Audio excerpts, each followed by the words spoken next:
not interfere. Our intentions are peaceful. We are the Brotherhood of Steel. 200 years. It's been 200 years since the Great War of 2077, and yet the Earth has yet to recover from the harrowing effects. While originally the nuclear hellfire was meant to cleanse all but a select few, with particular visions of the future, multiple factions with diverse ideologies still crawled their way into the New World. Ironically, the new wars are waged by the descendants of a once unified nation, the United States. The Brotherhood of Steel originates at Mariposa Military Base. Soldiers stationed there pre-war discovered the purpose of the forced evolutionary virus and were horrified by the United States government's unethical use of it on involuntary prisoners. After killing the head scientist in charge at Mariposa, Captain Roger Magson and his men deserted the United States military.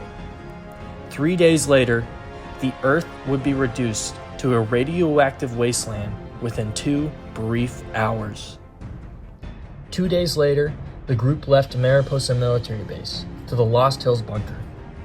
Lost Hills Bunker would become the headquarters of the newly formed paramilitary organization that Maxson created and named the Brotherhood of Steel. Dedicated to the preservation and regulation of technology so that humanity may never destroy themselves again. Years later, after the war with the Master, the Brotherhood of Steel were left with significant losses. The consensus was split on if the Brotherhood should open itself up to the wastelands for recruitment. Those that thought the Brotherhood needed new blood via the wasteland were exiled and set out on an exodus upon airships, which were separate from the ones we see in Fallout 4 in the TV show. These were rather primitive blimps. Some accidentally end up in Chicago, and some in the middle of the United States. These stranded exiles would later become known as the Midwestern Brotherhood of Steel. Back home in California, in the year 2254, sometime after the destruction of the Enclave on the West Coast, the Brotherhood's ruling council, based in Lost Hills Bunker in Southern California, decided to send a contingent of soldiers all the way to the East Coast to scour the ruins of Washington, D.C., once the nation's capital, to recover any and all advanced technology.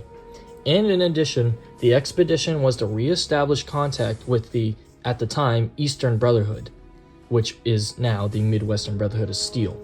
They were led by Paladin Owen Lyons, and they successfully made contact with them.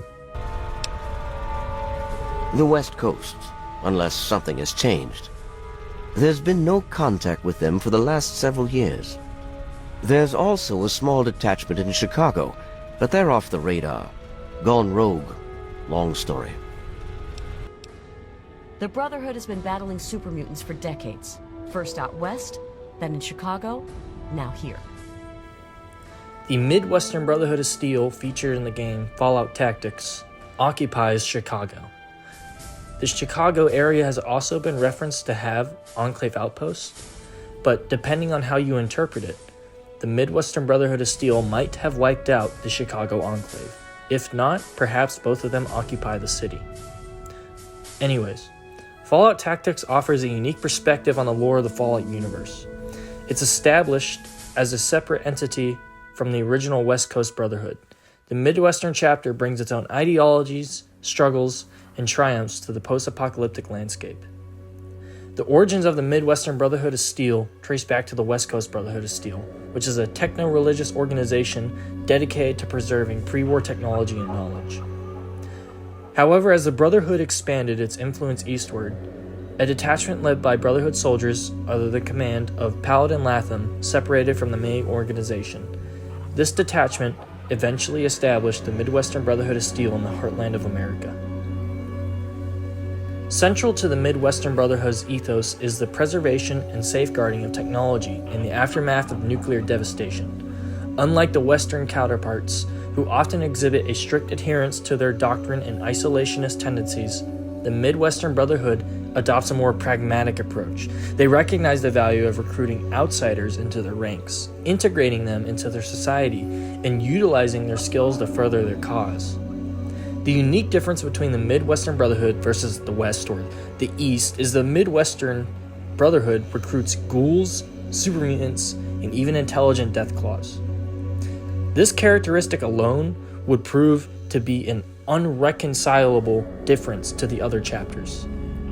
At the end of Fallout Tactics, the Midwestern Brotherhood would postpone plans to recontact the Western Brotherhood indefinitely, effectively becoming isolationist. But adversity and hardship are as familiar to the Brotherhood as discipline and knowledge, and they learn their lessons quickly. With a new power over this region comes a new responsibility. All plans for re-establishing contact with the West are postponed indefinitely. Despite their noble intentions, the Midwestern Brotherhood's methods and actions are not without controversy. Their unwavering commitment to preserving technology often leads to clashes with other factions who seek to utilize it for their own purposes. Additionally, their hierarchical structure and strict adherence to the protocol can alienate those who do not conform to their standards, creating tensions within their ranks. The East Coast Brotherhood of Steel stands as a prominent faction which distinguishes itself from its counterparts on the West Coast and in the Midwest. The origins of the East Coast Brotherhood can be traced back to the original Brotherhood of Steel founded on the West Coast following the devastation of the Great War. Initially focused on preserving technology and knowledge in the aftermath of nuclear devastation, the Brotherhood's influence eventually spread eastward as its members embarked on various missions and expeditions. Unlike their counterparts on the West Coast, who often maintain a strict adherence to their doctrine and isolationist tendencies, the East Coast Brotherhood exhibits a more adaptive and pragmatic approach. Led by influential figures such as Elder Lyons and the later Arthur Maxson, the East Coast Brotherhood seeks to balance their commitment to preserving technology with a sense of duty to protect and aid the inhabitants of the wasteland and Capital Wasteland. One of the defining features of the East Coast Brotherhood was their willingness to engage with and assist the local population. In Fallout 3, players encounter the Brotherhood under the leadership of Elder Owen Lyons, who establishes the Capital Wasteland Brotherhood of Steel with a mission to combat the super mutant threat and provide humanitarian aid to the residents of the DC ruins. This departure from the traditional Brotherhood ethos reflects a shift in priorities towards a more altruistic and proactive stance. So another significant aspect that differentiates the East Coast Brotherhood in lore is their relationship with advanced technology and scientific research. Now, the Brotherhood on the East Coast never actively distributed, advanced weapons to the populace, but they did take a keen interest in reclaiming and safeguarding pre-war technology to further their goals of protecting the local wastelanders against the super mutant threat. This focus on more liberal views of the wastelanders may be viewed negatively by their conservative counterparts, who may view such purists with skepticism or disdain. However, the East Coast Brotherhood is not without its internal struggles and conflicts. As seen in Fallout 4, tensions are starting to rise within the faction following the ascension of Elder Arthur Maxson to leadership. Maxson has a more conservative and militaristic approach that clashes with the ideals of Elder Lyons, leading to division within the Brotherhood ranks and challenges to authority. As of 2287, Elder Maxson's reign in the Capital Wasteland was uncontested, and his authority and influence were spreading across the East Coast. The prydwen was a key element of the Brotherhood's power projection, rallying people to his cause. In addition, Maxson had been able to come in contact with other chapters over the years. In the words of Proctor Quinlan, who documented Maxson's rise, quote, "He has the full support of the elders back on the West Coast, who have proudly reported that they've begun eradicating cults that have popped up, worshipping Maxson as though he's some kind of god," end quote. Maxson was offended by the idea of seen as a deity, as it went against his beliefs. Though he was satisfied with being, again in Proctor Quinlan's words, the perfect human specimen, an example of everything a human being can achieve. Assisted, even enhanced by advanced technology, but still very much human. For the sake of this video, we will assume that the Brotherhood or Minutemen ending is canon to Fallout 4, and a good karma ending for the end of Fallout Tactics with the calculator being destroyed. So while debating which parts of Fallout Tactics could be a whole video in and of itself, I will quickly gloss over why large parts of the plot points of Fallout Tactics are canon. So to start off, a team member of Bethesda, Emil Paralulu, is one of the design directors over at Bethesda.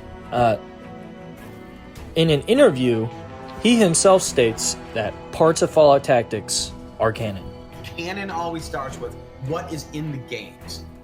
And so it's what is in Fallout 1, Fallout 2, even some like Fallout Tactics is there's some stuff from canon that from Fallout Tactics as well in our Fallout games. So we always look at what's in the games first, and then we go to the Fallout Bible and look at the stuff. So some of the stuff that is in Fallout 3 that is now canon came from the Fallout Bible, some of that fiction. And so it depends. It's we look at the Fallout Bible in some of the lore that really was written, back in the day to and it makes sense, and we use that and put it in our game. So we look at it. We don't just assume that everything in the Bible is canon. We have to look at it step by step and decide. So yeah, it's a judgment call. a lot of it would be. Yeah. Thank you, email. And he texted out a timeline of Fallout before the TV show release, which did not contain Fallout Brotherhood of Steel, but it did contain Fallout Tactics. So, as shown earlier in the video, there have been some hints towards the Midwestern Brotherhood of Steel being in Chicago, in Fallout 3 and in Fallout New Vegas. They are alluded to have made contact with the East Coast Brotherhood of Steel, but they decided to end communications due to their differences. The information was given in the same breath of a conversation about super mutants, which implies the Chicago Brotherhood has been recruiting super mutants, which the Midwestern Brotherhood of Steel does as well. If you haven't caught on, the Chicago Brotherhood of Steel is the Midwestern Brotherhood of Steel. So the mention in New Vegas that I am referring to is when Caesar himself says that members of the Brotherhood to the east have no recollection of their founder, Roger Maxson. The worst impulses of mankind concentrated in one insane backward tribe. The Brotherhood seems to have formed not long after the Great Atomic War. It's hard to know. They care little for history. Some of the Brotherhood scribes we captured further east didn't even know the name of their founder, Roger Maxson. They like to pretty up their mission with trappings of chivalry. But the truth is, they're hoarders. They hoard technology. It's been 200 years, and they still have the mentality of scavengers. They say they're preserving these technologies, but for what? They have no vision. They offer no future. They're a dead end. Geographically, the Brotherhood of Steel is positioned west of Caesar's Legion, so these people must be part of the Midwestern Brotherhood of Steel. Another reference to the Midwestern Brotherhood of Steel is in the Fallout 3 game guide, where it mentions that the Brotherhood were chasing after the remnants of the Master's army, and even assimilated super mutants from the army into their chapter at Chicago. Much like the Midwestern Brotherhood of Steel, who occupied Chicago and took in mutants, deathclaws, and ghouls, it is safe to say that the Chicago Brotherhood and the Midwestern Brotherhood are one and the same. I still can't believe I was posted to the prydwen. I mean, look at her. She's one of a kind.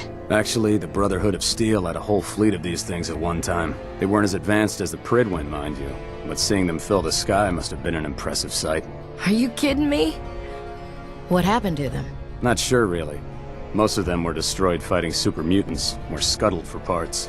I think one of them crash-landed somewhere in the Midwest. I heard that the wreckage is still there. Wow. I had no idea. Finally, there have been multiple references in other Fallout media tipping us off that major parts of Fallout Tactics are canon, such as the calculator and the Midwestern Brotherhood of Steel. The potential for conflict between the East Coast Brotherhood of Steel and the Midwestern Brotherhood of Steel in the Fallout universe stems from a variety of factors, including ideological differences, territorial disputes, and conflicting goals and ambitions. While no direct confrontation between these factions occurs in games, it's plausible to speculate on the reasons why such a conflict could erupt. Firstly, ideological disparities between the two Brotherhood chapters could serve as the main catalyst for the conflict. The East Coast Brotherhood, under leaders such as Elder Arthur Maxson, retained a strict no mutant tolerance policy. Remember in the TV show, one of the soldiers turns into a ghoul and runs away because they know the Brotherhood of Steel will kill him. The Brotherhood actively hunt down super mutants and exterminate them specifically, but they do kill any other mutants that get in their way. Intelligent Deathclaws, which are citizens in the Midwest Brotherhood of Steel, will be seen as an absolute abomination. Conversely, the Midwestern Brotherhood of Steel adopted mutants into the Brotherhood as citizens and soldiers, including ghouls, super mutants, and once again, Intelligent Deathclaws. The East and West Brotherhood would find this difference irreconcilable. Much as they saw the Institute using technology for evil, referring to the East Coast Brotherhood of Steel, something as simple as a ghoul wearing power armor would be breaking their main tenet of keeping tech out of the wrong hands, at least according to Arthur Maxson. I don't think Elder Lyons would really care. This alone is enough for the increasingly zealot East Coast Brotherhood of Steel to launch a crusade, but I'll go on. The Midwestern Brotherhood of Steel has access to the remnants of Vault Zero and are able to reverse engineer the machines. This would prove invaluable to the Eastern Brotherhood. At first, Elder Maxson might try to broker an agreement with the Midwestern Brotherhood of Steel, like he did with the Outcast, but should the Midwest not cooperate with Elder Maxson, he undoubtedly would treat the Midwest as adversaries henceforth. Furthermore, territorial disputes and resource scarcity could exacerbate the tensions between the two factions. If you see some parallels with the original Great War, these two massive juggernaut factions could go to war over the remaining resources in North America. The Fallout universe is characterized by a harsh and unforgiving landscape where access to resources such as food, water, and technology is often limited. If the East Coast Brotherhood and the Midwestern Brotherhood find themselves competing for control over valuable territories or critical resources, it could escalate into an open conflict as each faction seeks to assert its dominance and secure its survival. Additionally, leadership dynamics within each Brotherhood chapter could contribute to the likelihood of a conflict. Elder Lyons and Elder Maxson of the East Coast Brotherhood are depicted as strong and decisive leaders, capable of rallying their followers and making difficult decisions when necessary. While we don't know who the High Elder of the Midwestern Brotherhood would be by the time of 2297, surely he would command loyalty and respect from his soldiers.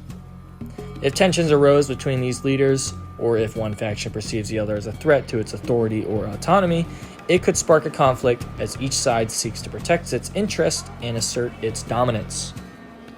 Ultimately, while no direct confrontation between the East Coast Brotherhood and the Midwestern Brotherhood occurs in the games, the potential for the conflict between these two nations is rooted in their differing ideologies, territorial ambitions, and leadership dynamics.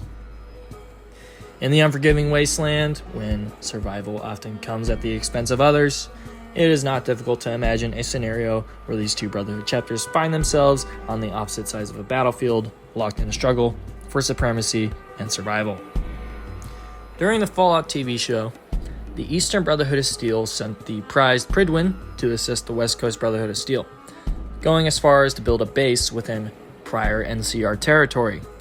Should the East Coast Brotherhood survive at another 10 years, and the returning Enclave threat in California is dealt with, and the Legion and the NCR remain states on the decline, I could see a war between the Midwestern Brotherhood and the Eastern Brotherhood breaking out purely because of ideological differences.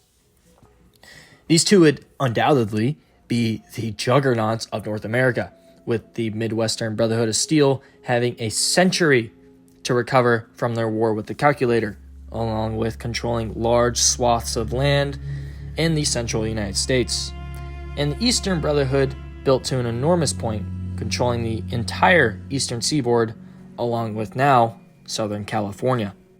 Alright, with all that backstory and yada yada stuff out of the way, we can get into the real meat and potatoes of the video. So, let's analyze the industrial and military capabilities of both sects to make a scenario where the factions go to war.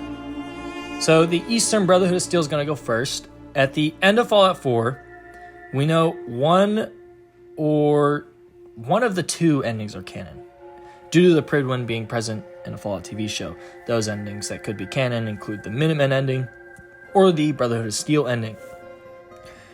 We will be saying that the Brotherhood of Steel ending is canon, so with that, the Brotherhood has Liberty Prime, a devastating killing machine that even the Enclave has difficulties destroying, and alongside that, the Prydwen, which was built from the ruins of the mobile Enclave crawler at Adams Air Force Base.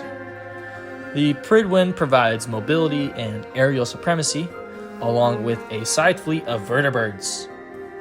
So, the East Coast Brotherhood already has a significant advantage in the sky. The Prydwen is huge and speaks to their industrial capability, but as far as I can tell, the Brotherhood is not able to produce power armor or vertibirds. The equipment they have is limited, in other words. While the Fallout Wiki online says otherwise, quoting Paladin Dance, saying that the Brotherhood can produce T-60 power armor and vertibirds, I cannot find such a quote. So we will be assuming that the Eastern Brotherhood cannot produce either power armor or vertibirds. So the Brotherhood is capable, though, of maintenance and repair, and they're shown to be working on APCs and even tanks, but due to Bethesda's crappy engine, they were never shown working in game. I will assume, based off the limited number of vehicles they are working on, the Eastern Brotherhood has a convoy of around 20 armored personnel carriers and maybe 3 tanks. While the Eastern Brotherhood is open to outsiders if they are sponsored by a current member, they are not so open that numbers would act as an advantage to them against the Midwestern Brotherhood of Steel. The Brotherhood registration numbers in Fallout 4 indicate that they go up to 490 members. If this is true, then the population is rather small, but I will assume that this only counts for the detachment sent to Boston. If we account for DC, which now has an influx of migrants seeking the purified water from Project Purity, the Brotherhood of Steel has a much larger recruiting pool than we see in Fallout 3. This is only speculation, but I'm gonna generously say the Brotherhood has about 6,000 members total. I'd say about 100 or 200 power armored soldiers at most, 2,000 initiates, 2,000 of a mix of scribes, doctors, scientists, engineers, etc., and a lump population of 2,000 with a mixture of maintenance, logistics men, pilots, mechanics, and children. Finally, the Citadel is going to act as the capital for the Eastern Brotherhood of Steel, which is heavily fortified and defended airwise from Adams Air Force Base. Along with a monopoly over purified water, the Eastern Brotherhood would be able to conscript many capital wastelanders in a pinch. I'd give an optimistic population of about 10,000 and a recruitable population of, let's go with about 2,000 fighting age men. So on the West Coast, the Western Brotherhood of Steel would be allied with the East Coast, seeing as the Western Elders praise Elder Maxon and the cooperation with the Eastern Chapter is in the show. In the end, the population numbers are very hard to pin down, but again, I would say the Western Brotherhood would have at most 1,000 people, including 100 power armor soldiers, 300 initiates, and the remaining 700 consisting of scribes, doctors, engineers, maintenance, children, etc. So, seeing as the NCR Brotherhood War ended not long ago, the Western Brotherhood of Steel wouldn't have much to be able to take with them other than the soldiers they have and some defendable positions. Overall, the Eastern Brotherhood of Steel would be carrying if there was a war that broke out with the Midwestern Brotherhood. Okay, now for the Midwestern Brotherhood of Steel, which we have so much less info about, but the Midwestern Brotherhood of Steel was stranded in Chicago after a storm while chasing after the remnants of the Master's army. The blimps they took with them were extremely ragtag and nowhere near as capable of the prydwen. I mean, they were strapping jet engines onto a lightly clothed blimp that's probably filled with hydrogen. God, I really hate this image.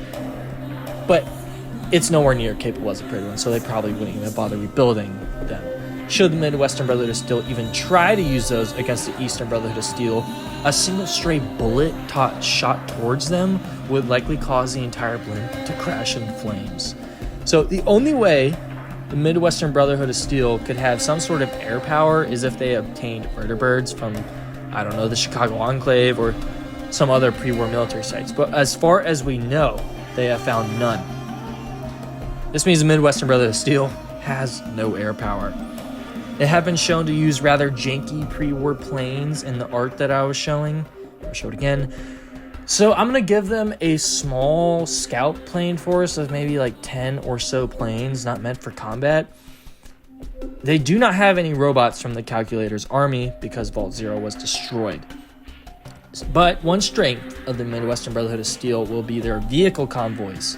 Seeing as the Brotherhood holds a massive amount of land, the Brotherhood would have a good reserve of vehicles, including Humvees, armored personnel carriers, and even tanks. A lot of the art is telling about the Brotherhood's arsenal. I will say that the amount of tanks they possess is around 40. Humvees, I'd say around 80. Armored personnel carriers, 40. So there's simply no lore behind the Midwestern Brotherhood of Steel power armor other than this quote. There is no way in hell, though, that the Midwestern Brotherhood of Steel produced this armor on their own. It was surely scavenged. And that's what we're going to be going with. As for which armor is better, T60 or the Tactics Power Armor, I'm not going to go into the details of that because there's not enough information about the Tactics Power Armor. But we do know that the T60 Power Armor was pre-war and made by the United States military, not by the Brotherhood of Steel. So the Midwestern Brotherhood of Steel, much like the Eastern Brotherhood of Steel, cannot produce their own advanced equipment. They can only maintain it. Due to the Midwestern Brotherhood of Steel being much less picky in their recruiting process, the Midwest takes anyone who comes of age and is able-bodied from the surrounding tribes that they have a protection deal with, and I assume any able-bodied person who wants to join. So while they have numbers that they are just picking up tribals and wastelanders who probably have never held a gun before, and according to Beckley, the survival rate is about, for every 50 members, 14 survive in their first mission. But with the large swaths of land that the Midwestern Brotherhood of Steel holds in northern Illinois, Missouri, and Kansas, they would have a massive recruiting pool comparable to the NCR or Caesar's Legion. With over a century since the last time we've seen the Midwestern Brotherhood of Steel, they will have plenty of time to bolster their numbers. I estimate that the Midwestern Brotherhood of Steel will have about 100 power armor soldiers, and using the estimate of 14 out of 50 recruits surviving, I'll say a recruitable population of 450,000, which I am guesstimating based off the NCR's 700,000 population in California, which one of the censuses that the new NCR released, but this is based off population per square mile off New California Republic. Not including ghouls or supermutants or deathclaws. Including ghouls, humans, supermutants, and deathclaws. Assuming 1 out of 10 applied. They have around 12,600 initiates or soldiers, I'd say, varying in how well armed. Based off the Eastern Brotherhood's support staff ratio, I'd say around 31,500 scribes, doctors, engineers, maintenance children, etc. That's 31,000 of all of them combined, not 31,000 of each of those. This puts the Midwestern Brotherhood of Steel's faction population total at 44,200. And the Eastern Brotherhood of Steel, including its Western allies, around 7,100. Wow, that is over about 5 to 1, 5.5 to 1. Clearly, the Midwestern Brotherhood of Steel has a numerical advantage. But the Eastern Brotherhood has been shown attacking NCR remnants in the TV show. Assuming the NCR is not totally destroyed, which it isn't, Todd Howard even says it's not the last we'll see of them, then the Eastern Brotherhood doesn't care. And the power armor being on both sides, though, does change the game slightly. With the numbers crunched, we can set up a hypothetical war between the two factions, which realistically I see as unavoidable. Even if the two did not go to war now, eventually, even if decades or a century or two down the line, both factions will have expanded to each other's doorsteps. We will set the conflict to break out after the destruction of the Enclave in the Fallout TV show. The Eastern Brotherhood of Steel will be the aggressor. The Elders of the West Coast and Arthur Maxon will investigate the reports of a truly rogue chapter of the Brotherhood of Steel treating abominations as equals, even going as far as to allow them to use advanced technology, originally belonging to the true Brotherhood of Steel, according to them. The rising numbers of the Midwestern Brotherhood of Steel would pose a threat to the current Brotherhood regime's ideological supremacy.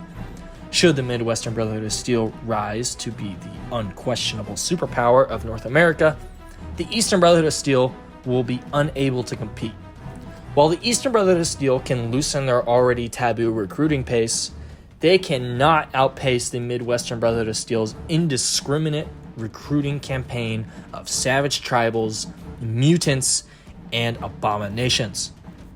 Arthur Maxon would initially try to avoid war by negotiating with the Midwestern Brotherhood of Steel, as he did with the Brotherhood of Steel Outcast, but I do not think the Midwestern Brotherhood of Steel would be receptive of conforming to the Eastern Brotherhood's ideals after a century of separation.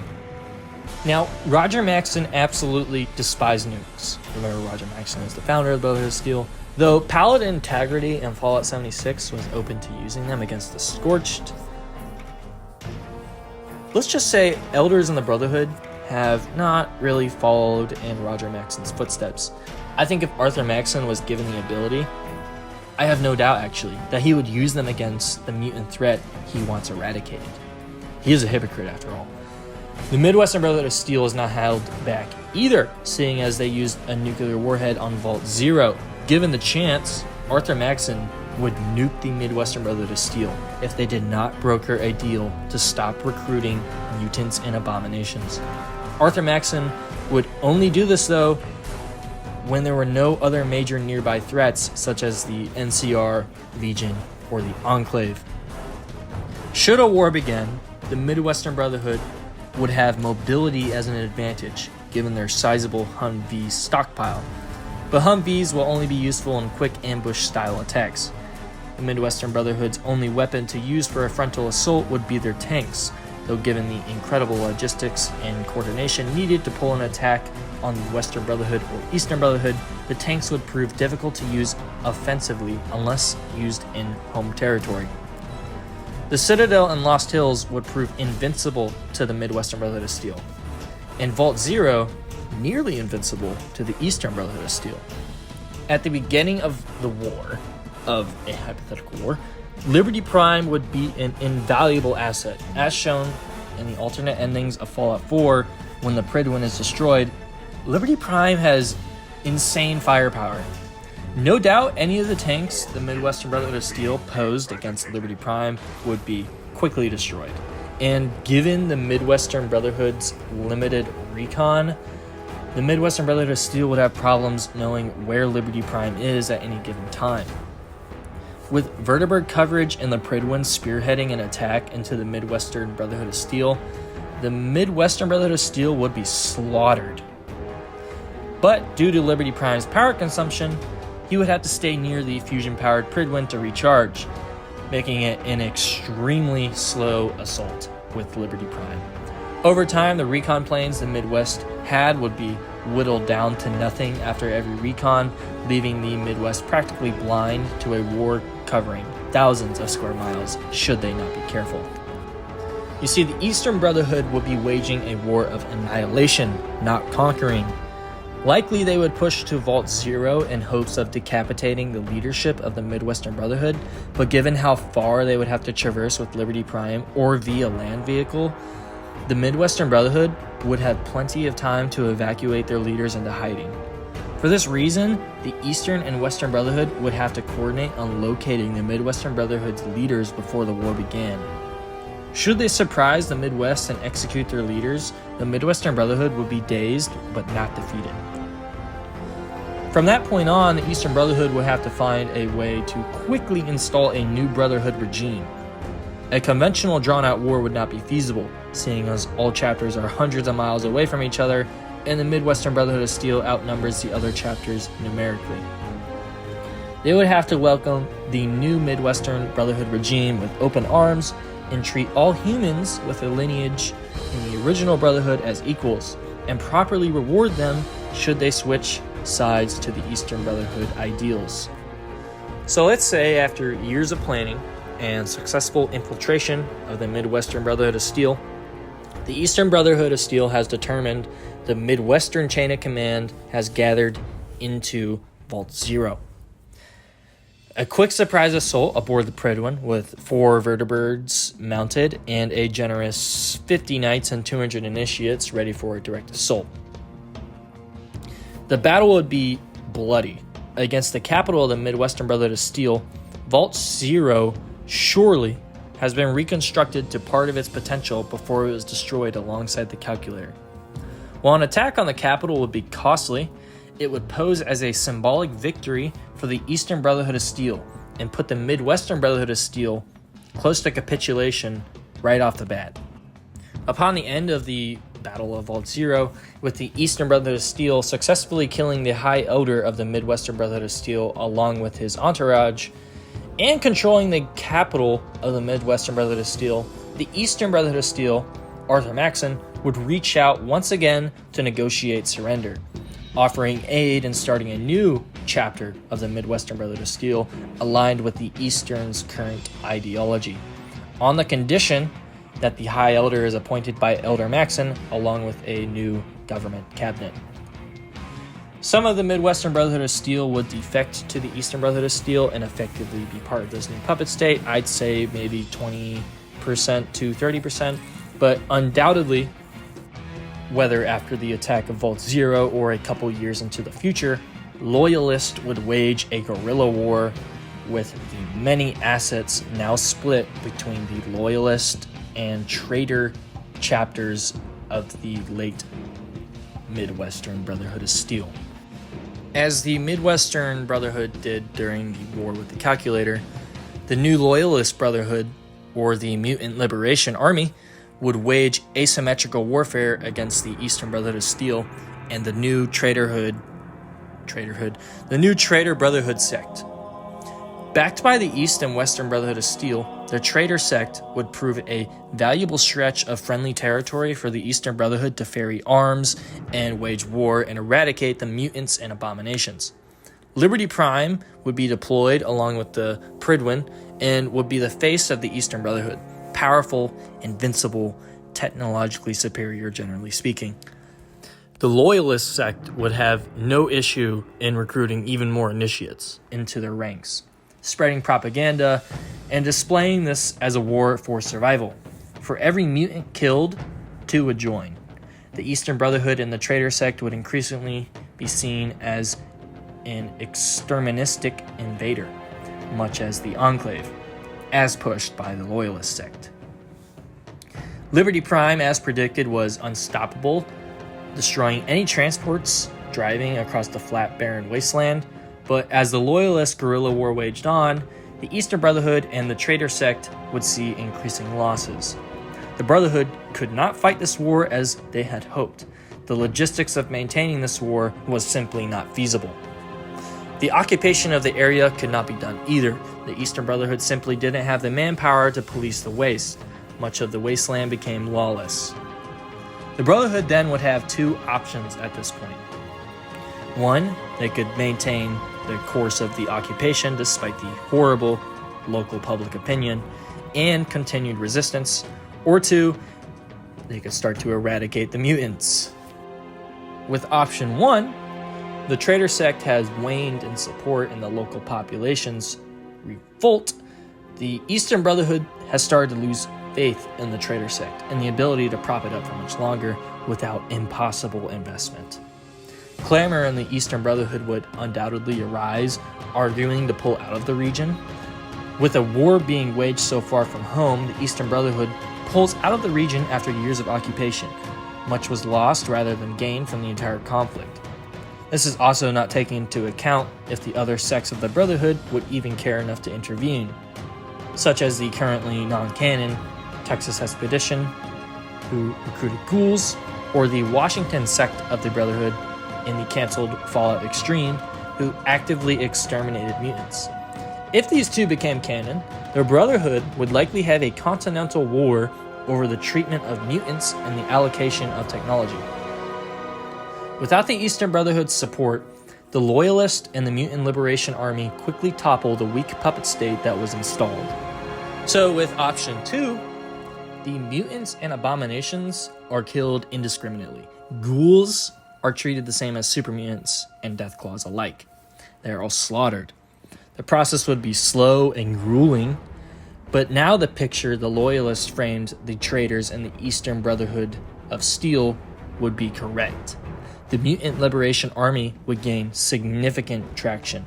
Much like World War II Soviet Union, tens of thousands would die in futile resistance. The mutants would have plenty of human supporters who would join the cause, and many would scavenge whatever they could, like pipe weapons or rebarbed wire clubs, to join the fight. The remaining tanks would be congregated and organized by the Loyalists for a final assault to retake Vault Zero, the prior capital, and destroy the Eastern Brotherhood's superweapon, Liberty Prime. With the full support of a massive, very lightly armed population, they would whittle down the little infrastructure in the traitor sect territory. Jury-rigged cars would be set to explode, and suicide bombers would regularly assault any Eastern Brotherhood post or patrols. After years of resistance and persecution by the Eastern Brotherhood of Steel, assets and plans were in place to destroy Liberty Prime and Vault Zero. Contacts and the remnants of the NCR were made, but the NCR would not officially go to war. Many of the veterans from the NCR Brotherhood War would aid them. Upon the assault of Vault Zero, the Loyalists would amass the largest army since the Eastern Brotherhood surprise attack convened. Hundreds of fusion-powered cars driven by suicide bombers would be at the ready. Tens of the remaining tanks were at the gun, and a sizable standing army from the Mutant Liberation Front, headed by a relatively small group of Loyalists cladding Midwestern power armor.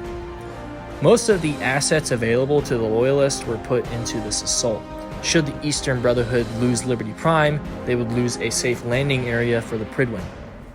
They will effectively be cut off from further supporting the traitor sect. A bloody siege was commenced days after the Prydwen was seen leaving the area. Should the siege fail, the Loyalists would be done for, but the Mutant Liberation Army would live on.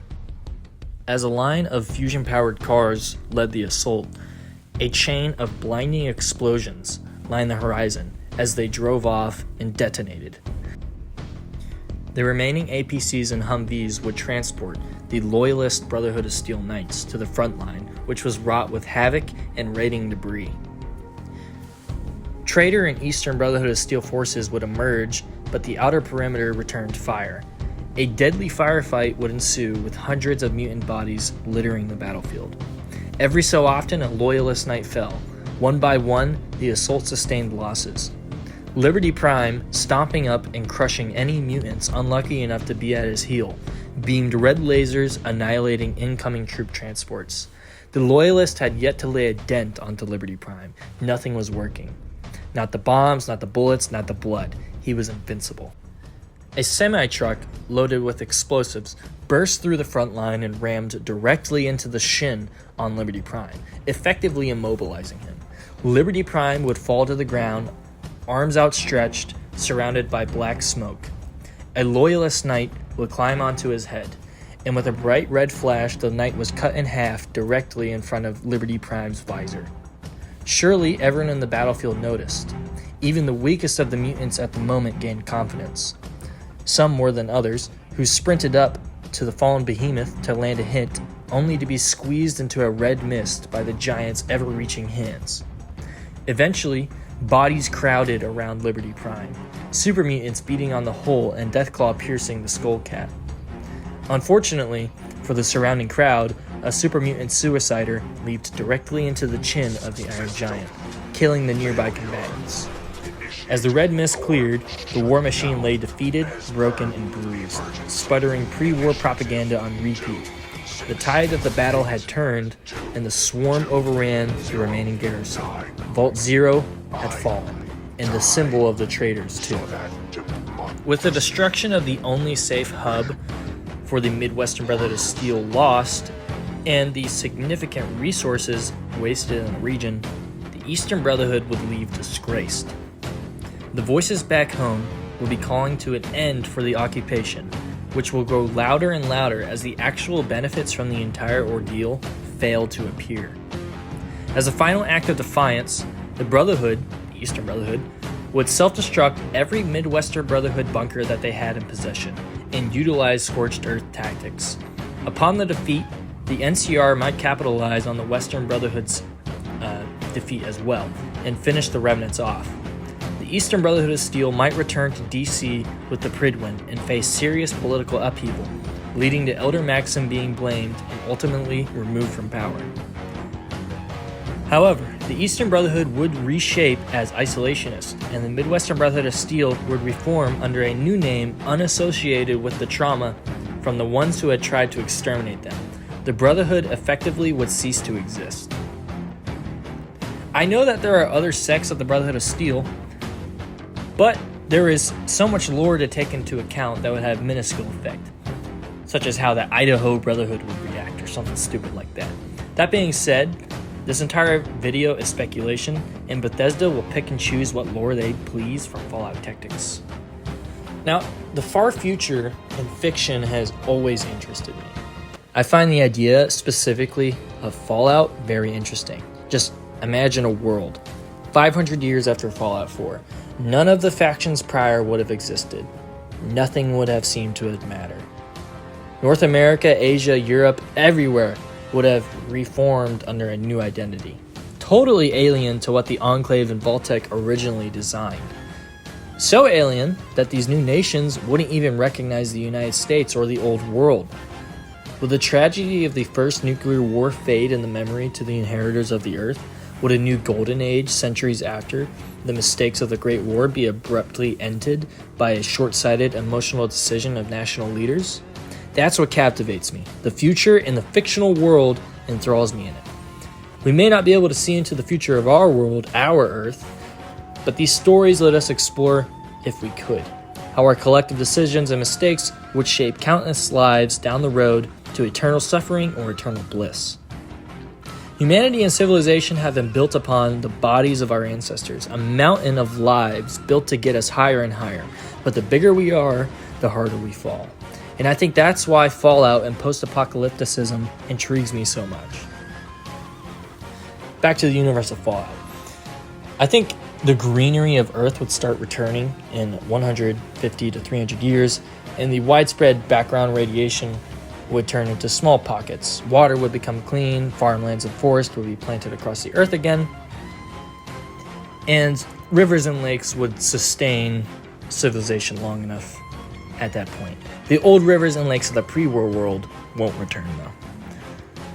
Governments would arise across the world again as either a continuation or remnant of the old world, or they would form into completely new societies.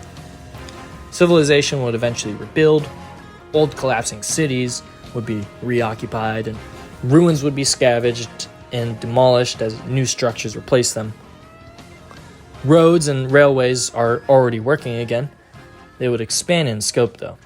Schools, colleges, and education would, again, become a fundamental part of society. Modern healthcare would become very common again.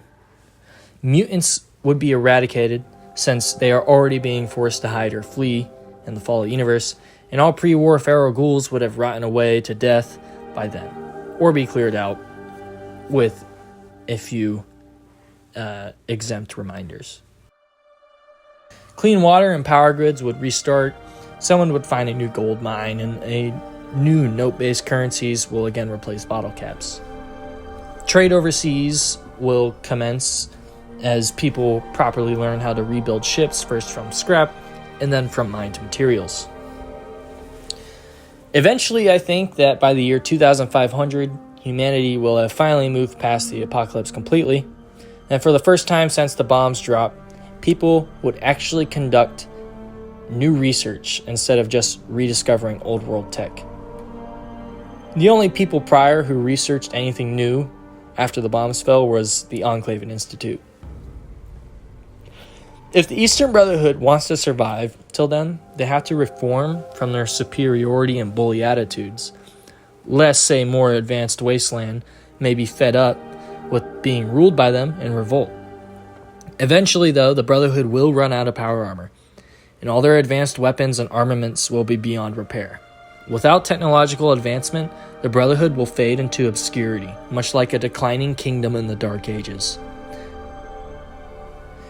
By the year 2997, Vault-Tech's propaganda estimates that their equipment will no longer be able to sustain the vaults.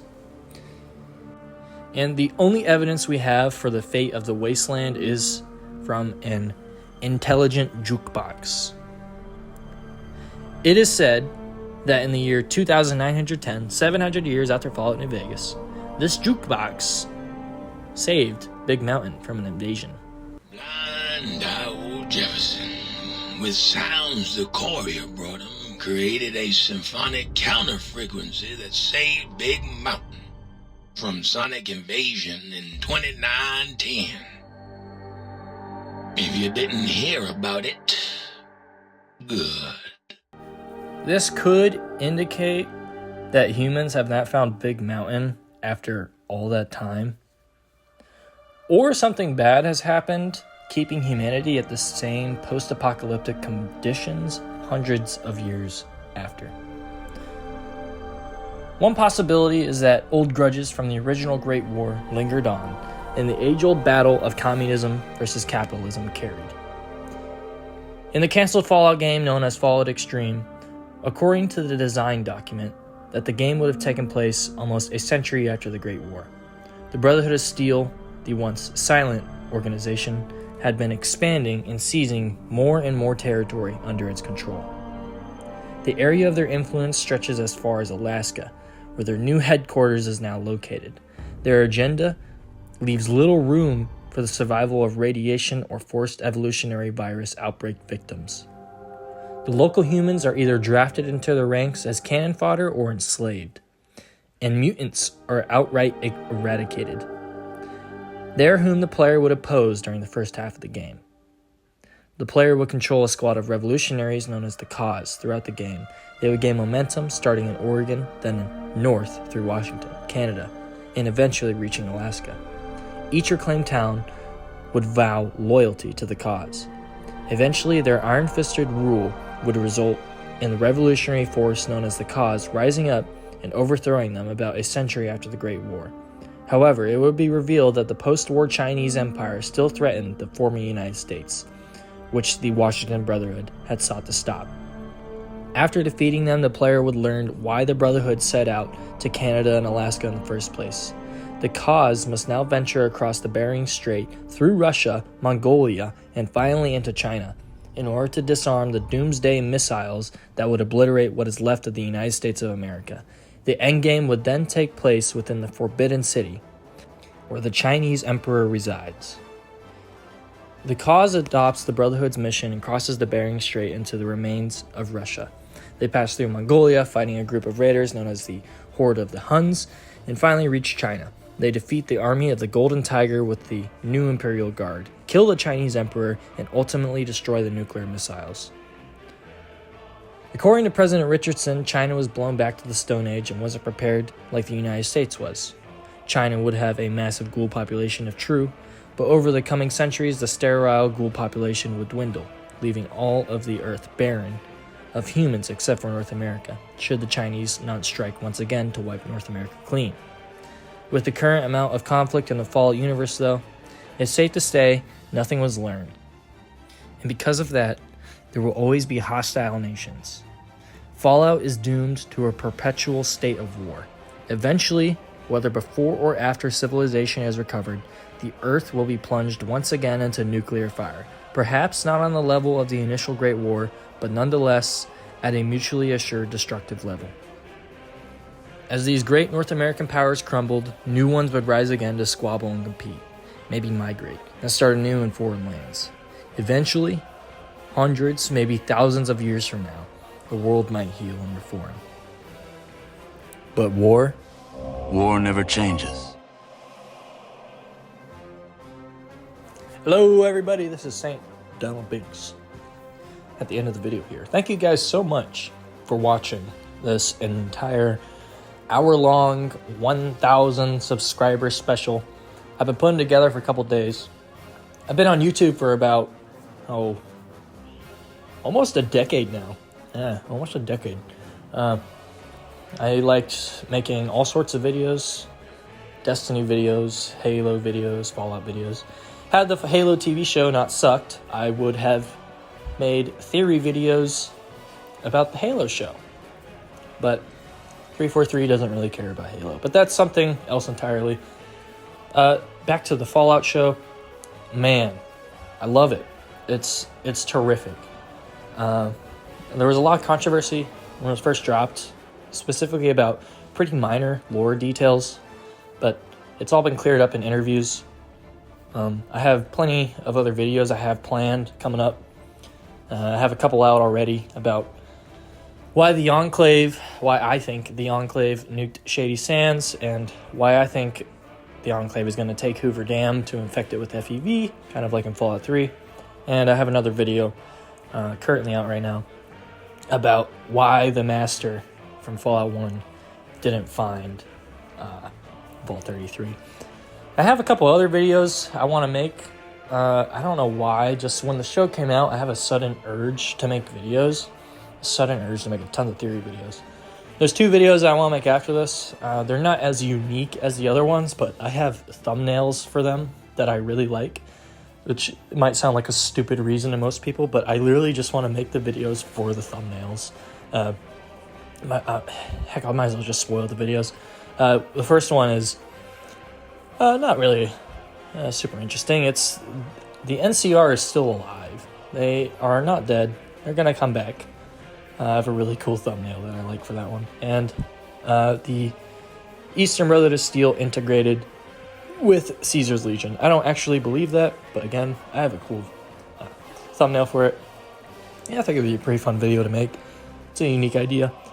I have an entire list of Fallout theories I want to make, Fallout videos I want to make. I do want to make a video on Fallout Extreme and Fallout Tactics 2. Fallout Extreme being set in Washington with the Washington Brotherhood, who are basically the Enclave, but I love the Enclave, so that works for me. And Fallout Tactics 2 taking place in Florida.